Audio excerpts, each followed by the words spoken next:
안녕하세요. 제가 지금 도저히 이 상황을 어떻게 해야 할지 감이 오지 않아서 조언이라도 구해보고 싶습니다.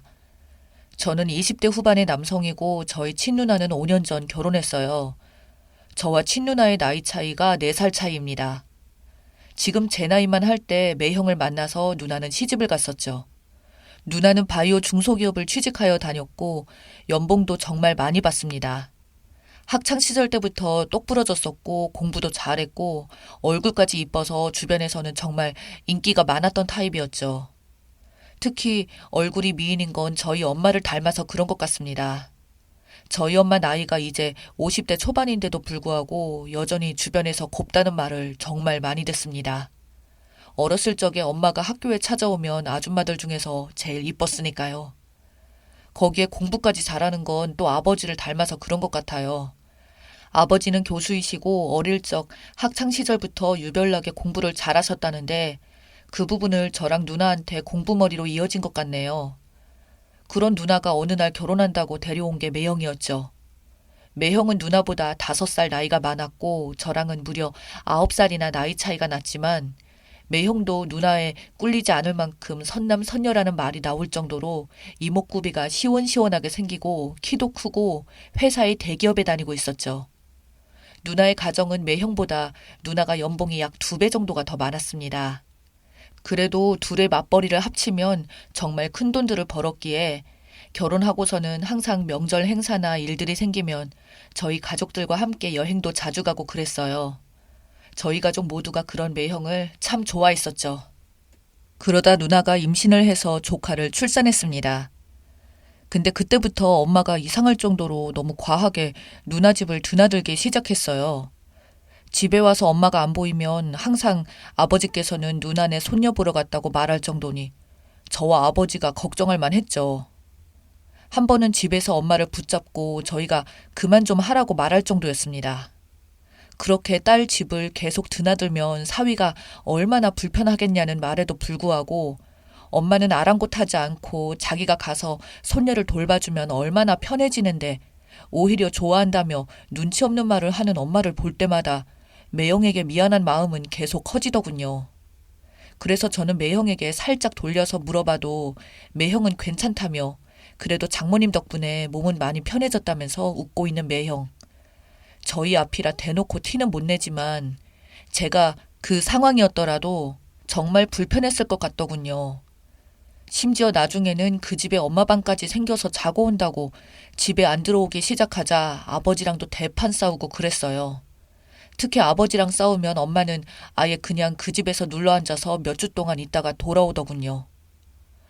그러던 어느 날 제가 회사 외근을 나갔다가 돌아오는 길에 우연히 정말 충격적인 장면을 목격하게 됩니다. 바로 저희 엄마랑 매형이 도저히 있을 수 없는 곳에 있는 걸 보게 된 겁니다. 차를 운전하는데 모텔이었고 매형이 엄마 팔을 잡고 나오고 있더라고요. 정말 제 머릿속이 순간 새하얗게 변하면서 손이 떨려와 운전을 하다가 사고가 날 뻔했습니다. 다급히 휴대폰을 켜서 그 장면들을 촬영하기 시작했어요. 다행히 차 안에 있던 저를 못 봤는지 매형은 문을 열어 엄마를 태우더니 그대로 다른 데로 가버렸습니다.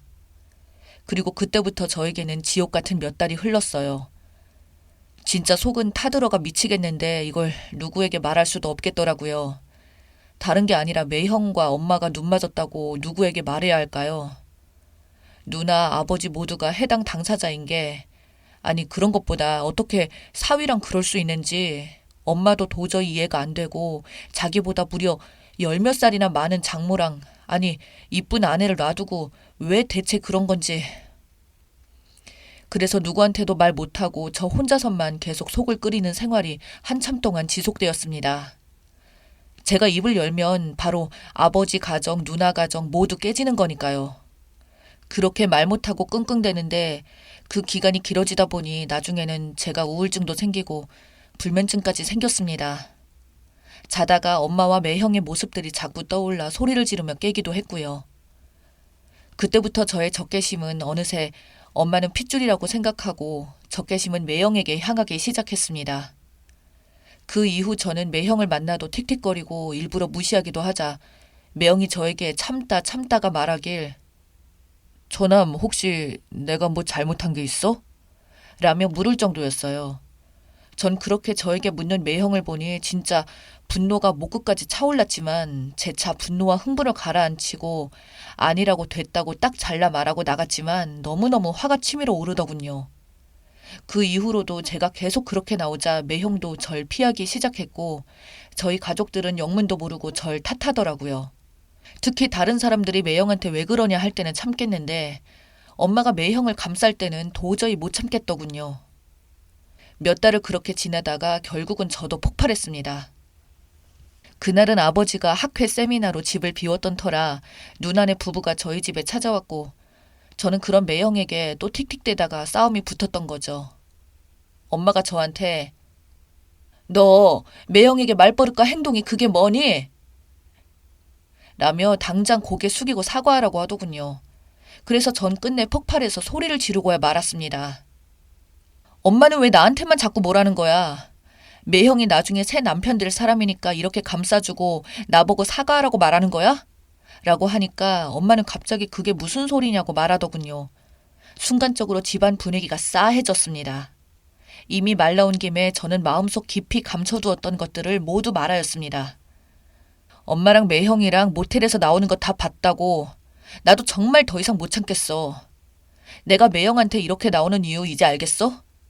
그런 꼴을 내가 봐버렸는데 내가 어떻게 매형을 좋게 대할 수 있겠어.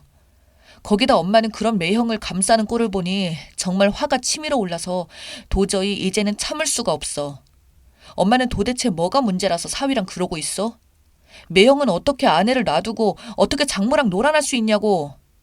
이 무슨 개적보냐고. 라고 소리를 지르면서 난리를 쳤죠. 그러자 매형 얼굴이 새하얗게 변하고 누나도 충격먹은 얼굴로 동공이 떨리더군요. 엄마는 아무 말도 못한 채 입을 벌리고 있었습니다. 한참의 침묵 끝에 제일 먼저 입을 열게 된 건 제 누나였습니다.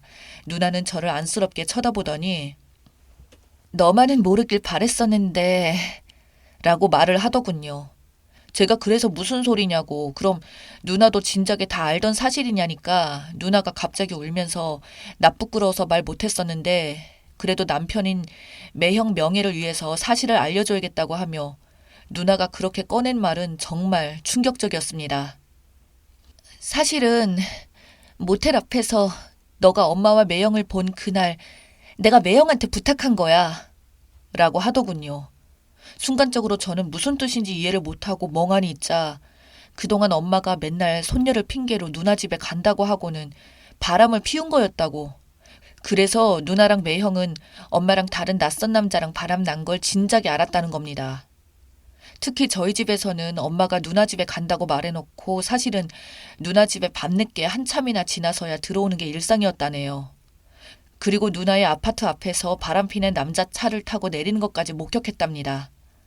그걸 목격하기 전에는 아빠한테 비밀로 친구들이나 계모임 핑계를 대며 누나에게 부탁을 했었고 또 그 당시에는 아빠랑 대판 싸우고 누나 집에 몇 주 동안 있던 시기라 누나네 집에 몇 주간 지내는 것처럼 했던 건 사실 계모임이 아니라 바람난 남자랑 여행을 가서 놀고 있었던 것까지 밝혀지고 나서 누나랑 매형은 큰 고민을 했답니다. 그래서 누나는 엄마에게 그 남자 도대체 누구냐고 물어봐도 엄마는 그냥 모임에서 집이 가까워서 가는 길에 차로 태워다 줘서 내려줬다는데 이미 누나가 목격한 건 낯선 남자와 엄마가 애틋한 분위기까지 다 봤는데 엄마가 오리발을 내밀며 계속 아니라고 잡아뗐었던 거죠. 그때부터 누나는 혼자서 엄마를 추적하다가 증거까지 확보했고 엄마가 외간 남자랑 모텔에 들어가자 도저히 모텔까지 들어가서 엄마를 데리고 나올 자신이 없었기에 매형에게 그날 부탁한 거였다고. 어이없게도 하필 그날 제가 그걸 보고 큰 오해를 한 거라고 하더군요. 모든 사실을 알고 나서 매형을 쳐다보자 매형은 민망한지 아무 말도 안 하고 고개를 돌리고 있더군요. 저 역시 너무 당황스러워서 아무 말도 나오지 않았습니다. 매형이 얼마나 억울했을까 싶어서요. 이렇게 되면 사실상 엄마만 나쁜 여자였고 이 모든 사태를 불러왔다는 게 특히 매형이 그 바람의 대상이 아니라는 것에 다행스러우면서도 화가 치밀어 오르더군요. 누나는 저에게 미안하다며 그냥 이렇게 넘어가자고 했어요. 엄마가 두 번 다시는 절대 그러지 않기로 했다고 너도 매형 오해한 거 사과하고 그냥 우리 없었던 일로 하자는 겁니다. 그래서 저는 매형한테는 무릎을 꿇고 머리 숙여 사과했습니다. 정말 죄송하다고. 제가 매형을 크게 오해했다고 말하자 매형은 아니라고 괜찮다며 누구라도 그런 상황을 목격했다면 누구라도 그렇게 반응할 수밖에 없지 않겠냐며 오히려 저를 다독여주더군요. 그 와중에 옆에서 한마디도 말도 못하고 얼굴이 하얗게 질려있는 엄마를 저는 노려보며 말했습니다. 누나랑 매형은 이렇게 덮었을지 몰라도 난 엄마를 절대 용서할 수가 없어. 아버지한테 모든 걸 이야기하고 당장 엄마를 집에서 내쫓아내고 싶어. 그러자 엄마는 울면서 정말 그때는 잠시 미쳤었다고 한순간의 실수였다며 한 번만 제발 한 번만 넘어가 달라고 네 아버지 성격이면 단칼에 이혼이라고 그래서 저는 엄마에게 한순간의 실수가 몇 달이나 모든 가족들을 기만하고 그걸 딸 손녀까지 팔아가면서 핑계들을 만들어가며 남자랑 놀아나고 있냐고 엄마가 이로 인해서 정말 부끄러움이란 걸 안다면 그런 말을 하지 말고 죄를 저질렀으면 그냥 받아들이라고 말하며 제가 길길이 날뛰었어요. 그런데 누나가 저한테 매달리며 부탁했습니다. 우리 엄마 한 번만 봐주자고요. 저렇게 정말 아버지랑 엄마가 이혼하게 되면 너도 결손가전 자식으로 결혼식을 하게 되지 않겠냐며 엄마가 그 이후로는 단 한 번도 다른 남자한테 얼씬 안 하신다고 진짜 한순간 실수니까 봐주자고 말하는데 저는 사실 우리 아버지가 너무 불쌍합니다. 제가 결손가정이고 뭐고 솔직히 다 필요 없고 그런 것도 모르고 퇴근하시면 엄마 챙기는 아버지를 보면서 속이 정말 타들어가요. 지금도 엄마가 저렇게 빌었지만 저는 저희 엄마가 바람피는 것이 이번 한 번으로 끝날 것 같지도 않은 것 같다는 불안한 느낌에 지금은 운이 안 좋게 걸렸지만 안 걸리고 한 것이 있지 않을까란 온갖 상상들이 제 머릿속을 괴롭히네요. 심지어 우리가 친자식은 맞는 걸까 등의 상상까지 해보게 됩니다. 이 상황, 저는 어떻게 하는 게 진짜 현명한 걸까요?